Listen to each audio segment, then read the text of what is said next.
sunod-sunod na release sa Asia ang ginawa ni Zontes. Naglabas na sila sa Singapore at Malaysia. Ang tanong, tayo na ba ang susunod? Dahil this year ay nag-announce na po si Bristol Group Philippines ng collaboration nila with Zontes.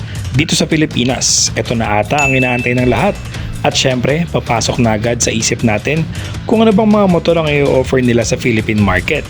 Possible kaya na ilabas itong bagong 368G ADV Maxi Scoot ng Zontes dito sa atin?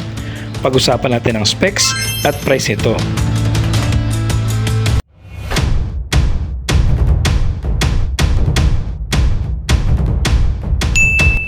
So syempre dahil nga kukunin na ito ng Bristol or magko-collab sila ng Bristol Group, so malamang ilabas din tong scooter na to sa atin sa Pilipinas. Mas maganda alam na agad natin ang specs. Let's start sa makina mga bossing. Meron itong 368cc, double overhead camshaft, single cylinder, 4-stroke, liquid cooled engine. Max power 38.8 horsepower at 7,500 RPM. Max torque 40 Nm at 6,000 RPM. Syempre Bosch electric fuel injected na rin po ito at ang compression ratio 11.8:1. Bore and stroke niya is 79 by 75 mm, Euro 5 Plus. Of course, fuel tank capacity, medyo malaki talaga to. Dapat nga expressway legal na to pag dumating sa atin, no? 17.5 liters po ang kanyang fuel tank capacity. Napakalaki niyan pang long ride. Loaded na ito ng dual channel ABS with switch on and off sa rear wheel niya. So syempre, dagdag mo din dito, imposibleng walang traction control to. Yes, loaded ito ng traction control system and yung size ng kanyang front rotor disc brake is 300mm and doon naman sa likuran niya na disc rotor is 240mm lang size. So pagdating naman sa suspension, syempre heavy duty. Ito ang pinagmamalaki ng Zontes dito sa 368G na napakaganda ng suspension nito, harapan at likuran. Fork front suspension 41mm with double seat post with settings na compression and extension. At ang malapit pa nun, suspension travel nito is 154mm. Ganun po kalaki ang suspension travel ng harapan. Sa rear naman is double shock absorber with separate gas tank with progressive spring. Setting nito fully adjustable preload and extension. Grabe, di ba? Gas loaded na yung kanyang double rear shock cover sa likuran at talaga namang heavy duty pang off-roading talaga. Suspension travel nito 114mm. At sa mga gulong nito talaga namang ginawa para sa adventure. Front tire and wheel size naman tayo. 110/70/17 ang front tire nito na wheel size and tire size. And sa rear naman is 150/70/14. So alam nyo na, medyo mataas ang harapan, talaga namang pang-akyatan. Both tubeless and loaded with adventure spoke wheels rim set for adventure. Yes, heavy duty rin po ang suspension, pati rin po ang mga gulong at adventure spoke wheel rim set. Sa dimension naman, mas malaki ng konti ito kay ADV 350. Talaga namang medyo panis si ADV 350 dito. Sa length, width and height, meron tayong 2,230 by 925 by 1,470mm sa haba, sa lapad at sa taas. Perfect para sa adventure. At sa wheelbase niya naman, meron tayong 1,560mm. Sa seat height naman, 790mm po ang kanyang seat height with special custom made camelback seat cushion with lumbar support for comfortability. Grabe, astig talaga. May lumbar support pa yung kanyang upuan, di ba?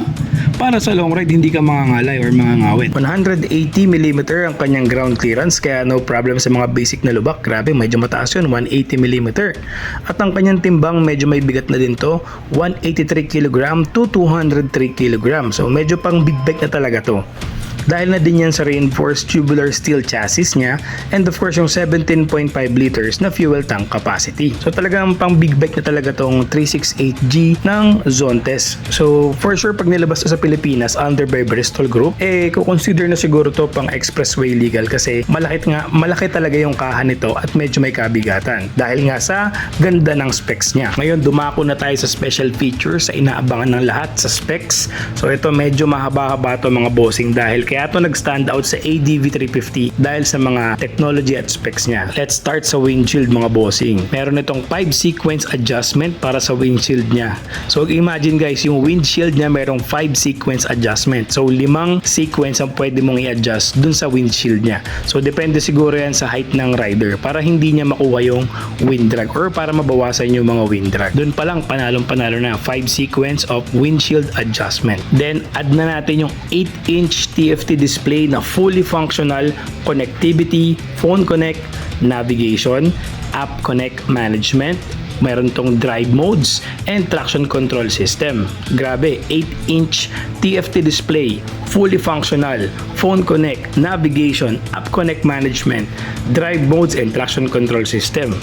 So grabe talaga, modern na talaga ang TFT display netong Zontes 368G. Ngayon, isa pa sa mga panalo dito kay Zontes 368G is yung kanyang full LED lighting. All lightings niya po is LED na with quad projector headlight.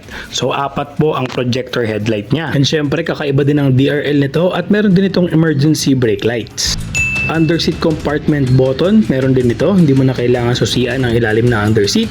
Meron na siyang button sa mismong manibela. Aluminum skid plate guard, crash guard built-in, meron na siyang free crash guard. Projector fog light, yung fog light niya po naka-projector, free din po yun or built-in na siya. Then total of 6 USB charging port. Grabe, pang long ride talaga to. 6 USB charging port. Mix po yan ng Type A and Type C. Loaded din ito ng front and rear safety cameras. Doon pa lang panalong-panalo ka na. May camera na po sa harap at sa likod. Yun siguro yung wala yung ADV 350. Pero double check natin. Comment nyo nga sa baba kung mayroon yung ADV 350 na camera sa harap at likuran. Sulit talaga tong 368G ng Zontes. Plus meron pa itong hand grip guard. And of course, yung nag-iisang tire pressure monitor system na meron din yung ATR 160 ko.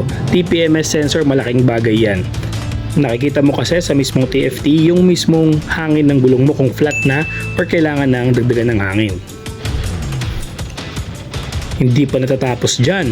It comes also with smart keyless control system, 3rd generation, with alarm and anti-theft protection. Sa underseat compartment, kasyang-kasya ang dalawang full face na helmet dahil meron itong 52 liters underseat compartment kaya malaki siya.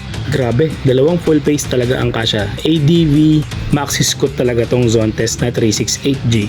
Dagdag mo pa yung USB charging port sa mismong compartment seat. Meron siyang dalawang USB charging port Type A and Type C. So para habang nandun yung phone mo or camera, pwede kang mag-charge mismo sa underseat mo. Meron din itong pilot light. So yun yung hinahanap ng lahat na ilaw sa underseat compartment. And of course, hydraulic spring loaded dito. Take note. So nandun yung control niya sa manibela. And dagdag natin yung additional features nito and safety features, yung kanyang handbrake. So meron din itong handbrake parang yung ATR 160. So syempre sa ganito kalaking scooter, dapat talaga may handbrake to kasi medyo mabigat nga siya. And may side stand kill switch pa ito. Plus meron itong hand guard or hand grip guard and heated hand grip. So para sa mga long ride mo na malamig na area or kung mag-iibang bansa ka gamit tong Zontes, meron itong heated hand grip. Usually magandang gamitin to sa Baguio pag sobrang lamig, 'di ba? Para di ka mailang or sa Tagaytay pag taglamig, pwede mong i-activate yung heated hand grip mo. Grabe, kinumpleto na ni Zontes 368G lahat ng upgrades para sa isang ideal adventure maxi scoot. Ano, kulang pa ba sa'yo yung features na yan? Super modern with performance maxi scoot talaga tong 368G na Zontes na may front and rear safety camera pa, dual channel anti-lock braking system, traction control system, fully adjusted front and rear suspension, 8-inch TFT display with drive modes and phone connect, navigation, pilot underseat light, and adventure spoke wheels pa. Wrap around with dual sport adventure tires. So syempre expect natin na medyo may price ng konti itong adventure scooter na to from Zontes. Magkano kaya ang 368G Zontes kung o-convert sa Philippine peso? Dahil nga sa Malaysia nilabas na ito. Ang price nito sa Malaysia kung o-convert sa Philippines ay 372,528 pesos. Yan po ang presyo niya sa Malaysia kung o-convert sa Philippine peso. So yung kapresyo niya is nasa around 500cc na dito sa Pilipinas. Handled by Bristol yon yung mga ganong big bike. So para sa akin, patas naman yung presyo niya sa Malaysia. So dahil nga sa ganda ng specs, gulong, suspension, yung features niya sa TFT display, and heavy duty talaga yung mga suspension nito. So kita nyo naman doon sa video, grabe dinadaan sa bundok, river crossing. Pero kung ilalabas to ni Zontes Philippines under Bristol Motorcycle Group, sana expressway legal na nila. Kasi yung 368cc na ganyan kabigat at ganyan kaganda yung specs, talaga namang pang expressway legal na. Parang yung ginawa dun sa Dominar, di ba? Nasa 360 or 70 lang yun. Pero ginawa na nilang expressway legal. So sana ganun din yung gawin dito sa 368G ng Zontes.